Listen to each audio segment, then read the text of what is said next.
یاد کرو، کثرت سے اللہ کو یاد کرو، یہ نہیں فرمایا. فرمایا تمہاری زبان اللہ کی یاد سے تر رہے. سب کی زبان خشک ہے کہ نہیں؟ سب لوگ چیک کر لیں، سب کی زبان خشک ہے نا؟ 10-20 مرتبہ اللہ اللہ کہنے سے زبان پہ تری نہیں آئے گی. 10-20 مرتبہ اللہ اللہ کہنے سے، لا الہ الا اللہ کہنے سے، سبحان اللہ الحمدللہ کہنے سے زبان پر تری نہیں آئے گی. زبان تر رہے کا مطلب یہ ہے کہ تم کثرت سے اللہ کو یاد کرو، تم کثرت سے اللہ کو یاد کرو، اور اللہ کو یاد کرنے میں تم کو اتنی لذت آئے، اتنا مزہ آئے، اتنی لذت آئے، اتنا مزہ آئے کہ تمہارے منہ میں پانی آ جائے. جیسے دنیا میں کوئی اچھی لذیذ عمدہ کھانے کی چیز ہو، آپ دیکھ لیں یا سوچ لیں تو منہ میں پانی آ جاتا ہے نا.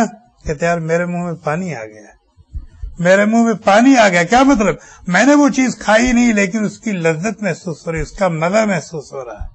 لا یزال لسانک رطبا من ذکر اللہ کا مطلب یہ ہے کہ تم اللہ کا نام اتنے ذوق و شوق سے لو، اور اتنا زیادہ اور اتنی کثرت سے لو، اور اتنی والہانہ انداز میں لو کہ تم کو اللہ کے نام لینے میں لذت محسوس ہو، مزہ محسوس ہو، تمہارے منہ میں پانی آ جائے.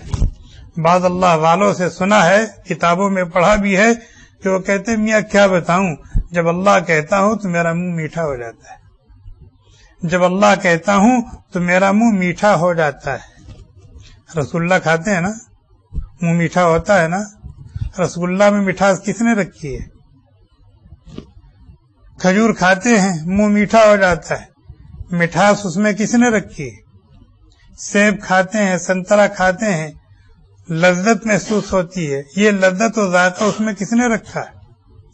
تو جس نے اس میں ذائقہ رکھا، اس میں مٹھاس رکھی، اس میں لذت رکھی، خود وہ کتنا لذیذ ہوگا، خود اس کے نام میں کتنی حلاوت ہوگی، کتنی مٹھاس ہوگی. اللہ کے نبی علیہ الصلوۃ والسلام نے اسی طرح اشارہ فرمایا، لا یزال لسانک رطبا من ذکر اللہ، تمہاری زبان ہر وقت اللہ کی یاد سے تر رہے، تر رہے. یہ تو 2 حدیثیں میں نے آپ کو سنائی ہیں. اللہ تعالیٰ نے قرآن کریم میں کئی آیات میں اپنے بندوں کو، اپنی بندیوں کو حکم دیا ہے، مجھے یاد کرو، مجھے یاد کرو. اور کتنا یاد کرو؟ 10 مرتبہ، 20 مرتبہ، 100 مرتبہ، 100 مرتبہ نہیں. یا ایھا الذین آمنوا اذکروا اللہ ذکرا کثیرا، ذکرا کثیرا، ذکرا کثیرا. اے ایمان والو، اے ایمان والیو، اللہ کو کثرت سے یاد کرو، کثرت سے یاد کرو، کثرت سے یاد کرو. ایک آدمی ہے، اس کے پاس 1 لیٹر پانی، 1 لیٹر دودھ ہے. اس 1 لیٹر دودھ کو پانی کے مقابلے میں کثیر کہا جائے گا؟ ہاں، 1 لیٹر دودھ 1 لیٹر پانی ہے. 1 لیٹر دودھ کو 1 لیٹر پانی کے مقابلے میں کثیر کہا جائے گا؟ نہیں. جب تک وہ پانی سے زیادہ نہیں ہوگا تب تک اس کو پانی کے مقابلے میں کثیر نہیں کہا جائے گا. اتنی بات سمجھ میں آئی؟ اللہ کا ذکر کثرت سے یاد کریں. کب کہا جائے گا کہ ہم نے کثرت سے اللہ کو یاد کیا؟ ہم جتنے بول بولتے ہیں، ہم جتنے بول بولتے ہیں، اس بول میں اگر اللہ کی نسبت سے بولے گئے بول زیادہ ہے دوسرے بول کے مقابلے میں تو کہا جائے گا اس نے کثرت سے اللہ کو یاد کیا. اگر ہم 1000 بول بولتے ہیں اور 500 مرتبہ ہم نے اللہ کا نام لیا، اللہ کا ذکر کیا، تو یہ نہیں کہا جائے گا کہ ہم نے کثرت سے اللہ کو یاد کیا. کیوں؟ ابھی تو برابر. جب تک کہ عام بول کے مقابلے میں اللہ کے بول زیادہ نہ بولے جائیں تب تک یہ نہیں کہا جائے گا اس نے کثرت سے اللہ کو یاد کیا. یا ایھا الذین آمنوا اذکروا اللہ ذکرا کثیرا وسبحوہ بکرۃ واصیلا. اور خاص طور پر صبح اور شام اللہ کی پاکی بیان کیا کرو. صبح اور شام کا مطلب یہ نہیں کہ صبح کو اللہ کی پاکی بیان کر لی اور شام کو اللہ کی پاکی بیان کر لی اور وہ بہت بڑا کمال کر دیا؟ نہیں، یہاں صبح اور شام کا طرف یہ نہیں کہ صرف صبح اور صرف شام اللہ نہیں. جیسے کہتے ہیں میں تو روزی کمانے میں راتوں دن ایک کیے ہوئے ہوں. راتوں دن بولا کہ نہیں، صبح اور شام اسی میں لگا رہتا ہوں. کیا مطلب کہ صرف صبح اور شام کو اس میں لگا رہتا ہے؟ نہیں، صبح سے شام تک اس میں لگا رہتا ہوں. اسی طریقے سے اللہ تعالیٰ کا اللہ کی پاکی بیان کرو صبح سے شام، شام سے صبح. یہ نہیں کہ صبح اور شام کو پاکی کر لو، بلکہ صبح سے شام، شام سے صبح اسی میں کرو. وَسَبِّحُوهُ بُكْرَةً وَأَصِيلًا. ٹھیک ہے، آپ نے ہمیں کثرت سے اپنے آپ کو یاد کرنے کا حکم دیا ہے، ہم کوشش کریں گے، لیکن ملے گا کیا؟ دیں گے کیا؟ اللہ تعالیٰ کہتے ہیں وَالذَّاكِرِينَ اللَّهَ كَثِيرًا وَالذَّاكِرَاتِ. اللہ کے وہ بندے، اللہ کی وہ بندیاں جو کثرت سے اللہ کو یاد کرتے ہیں، اعد اللہ لہم مغفرۃ واجرا عظیما. تو اس کثرت سے اللہ کو یاد کرنے کے صلے میں ہم نے ان کے لیے کیا تیار کی ہے؟ سب سے پہلے تو ہماری طرف سے بخشش اور مغفرت کا پروانہ ان کو دے دیا جائے. سب سے پہلے ہماری طرف سے بخشش اور مغفرت کا سرٹیفکیٹ اور پروانہ ان کو دے دیا جائے گا کہ ان کی کسی بھی گناہ، کسی بھی غلطی پر گرفت نہیں ہوگی، پکڑ نہیں ہوگی، مواخذہ نہیں ہوگا، سب بخش دیے جائیں گے، معاف کر دیے جائیں گے. پہلا انعام. وَأَجْرًا عَظِيمًا. اور ہم ان کو اجر عظیم عطا فرمائیں گے، اجر عظیم عطا فرمائیں گے. مفسرین کہتے ہیں اجر عظیم سے مراد جنت ہے، جنت کی نعمتیں ہیں، اللہ کی رضا ہے، اللہ کا دیدار ہے. یہ اجر عظیم ہے. یہ کس کو ملے گا؟ اللہ کے ان بندوں اور بندیوں کو ملے گا جو کثرت سے اللہ کو یاد کرتے ہیں.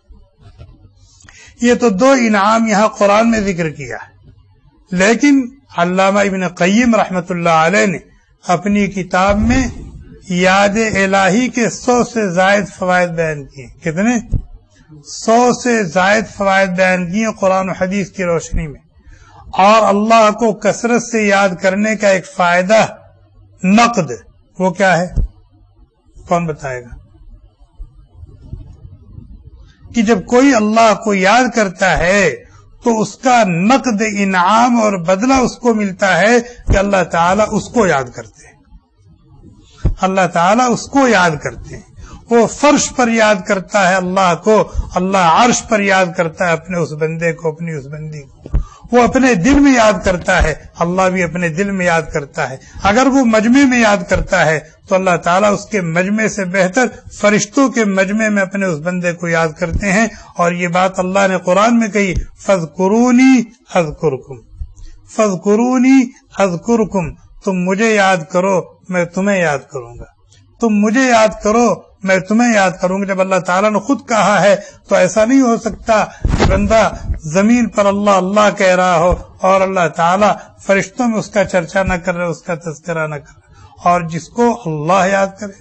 آج اگر کسی کو خبر مل جائے کہ فلاں شیخ کی مجلس میں، یا میرا جو مدیر ہے، میرا جو بڑا ہے، آج اس نے میرا تذکرہ کیا تھا، آج اس کی مجلس میں میرا ذکر ہوا ہے، تو پھول کے کپا ہو جاتا ہے، پھول کے کپا ہو جاتا ہے. اور اگر احکم الحاکمین رب العالمین خالق کائنات مالک ارض و سما اپنے بندے کو، اپنی بندی کو یاد کرے تو کتنے شرف کی بات ہے. ایک اللہ والے بیٹھے ذکر کر رہے ہیں اور پھر حاضرین سے فرمایا کہ اس وقت اللہ تبارک و تعالیٰ مجھے یاد کر رہے ہیں، اس وقت اللہ تعالیٰ مجھے یاد کر رہے ہیں. انہوں نے کہا حضرت آپ کو کیسے پتا چل گیا کہ اللہ تعالیٰ آپ کو یاد کر رہے ہیں؟ کہ میں اللہ کو یاد کر رہا ہوں. اور اللہ نے کہا تم مجھے یاد کرو، میں تمہیں یاد کروں. تو ہمیں ذکر کا اہتمام کرنا چاہیے. اور یہ وہ عبادت ہے، یہ وہ عبادت ہے جس کو اخف العبادات کہا گیا، اسہل العبادات کہا گیا، افضل العبادات کہا گیا. اس میں نہ روپے پیسے خرچ ہوتے ہیں، نہ محنت اور مشقت اٹھانی پڑتی ہے، نہ اٹھنے کی قید، نہ بیٹھنے کی قید، نہ لیٹنے کی قید، نہ چلنے کی قید، نہ طہارت کی قید. کسی قسم کی کوئی قید نہیں، کسی قسم کی کوئی قید نہیں. آدمی جہاں ہے، جس حال میں اللہ اللہ اللہ لا الہ الا اللہ محمد رسول اللہ سبحان اللہ الحمدللہ. 1 منٹ. ذکر کی 3 قسمیں. کتنی قسمیں ہیں؟ ذکر کی سب سے افضل قسم یہ ہے کہ بندہ دل سے بھی یاد کرے اللہ کو اور زبان سے بھی اللہ کو یاد کرے. زبان پر بھی اللہ اللہ ہو اور دل میں بھی اللہ اللہ ہو. زبان سے بھی لا الہ الا اللہ ہو اور یہی بول دل سے بھی نکل رہا ہو لا الہ الا اللہ. زبان پر بھی سبحان اللہ ہو الحمدللہ ہو اور دل میں بھی سبحان اللہ الحمدللہ. یہ سب سے افضل ذکر ہے کہ زبان بھی یاد الہی میں مشغول ہے اور دل بھی یاد الہی میں مشغول. اور ذکر کی دوسری قسم ہے کہ بندہ زبان سے خاموش ہے لیکن اس کا دل اللہ اللہ کہہ رہا ہے. اس کا دل لا الہ الا اللہ کہہ رہا ہے. اس کا دل اپنے رب کے ساتھ جڑا ہوا ہے. ذکر کی ایک قسم یہ بھی ہے. ذکر کی تیسری قسم ہے کیا کہ دل سے تو غافل ہے لیکن زبان سے لا الہ الا اللہ لا الہ الا اللہ. بعض لوگ کہتے ہیں یار جب دل متوجہ نہیں ہے دل حاضر نہیں ہے تو زبان سے لا الہ الا اللہ کہنے کا کیا فائدہ؟ نہیں. اللہ کا شکر ادا کرو کہ تمہارے ایک عضو کو اللہ تعالیٰ نے اپنی یاد سے جوڑ دیا ہے اور جس نے تمہاری زبان کو آج اپنی یاد سے جوڑ دیا ہے کل تمہارے دل کو بھی جوڑ لے گا. یہ مقام شکر ہے.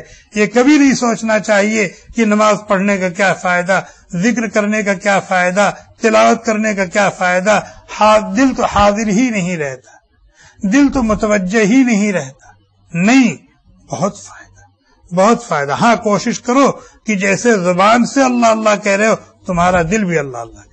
جیسے زبان سے تلاوت کر رہے ہو تمہارا دل بھی تلاوت کر رہا ہو. جیسے زبان سے الحمدللہ تحیات و درود شریف پڑھ رہے ہو اسی طریقے سے تمہارا دل بھی حمدن متوجہ ہو. جیسے کوشش کیا زبان اللہ کے ساتھ جڑ گئی، تھوڑی سی کوشش کرو کہ دل بھی اللہ سے جڑ جائے. اللہ تعالی ہم سب کو عمل کی توفیق عطا فرمائے. اپنی مرضیات پر چلائیں، نامرضیات سے بچائیں. اللہ تبارک و تعالی خیر اور بھلائی کے کام کرنے کی توفیق عطا فرمائیں. شر اور برائی کے کاموں سے اللہ تعالی ہم سب کی حفاظت فرمائیں. اپنے تمام احکام و اوامر کو پورا کرنے کی ہمت اور حوصلہ عطا فرمائیں. اپنے تمام نواہی و زواجر سے بچنے کی قوت اور طاقت عطا فرمائیں.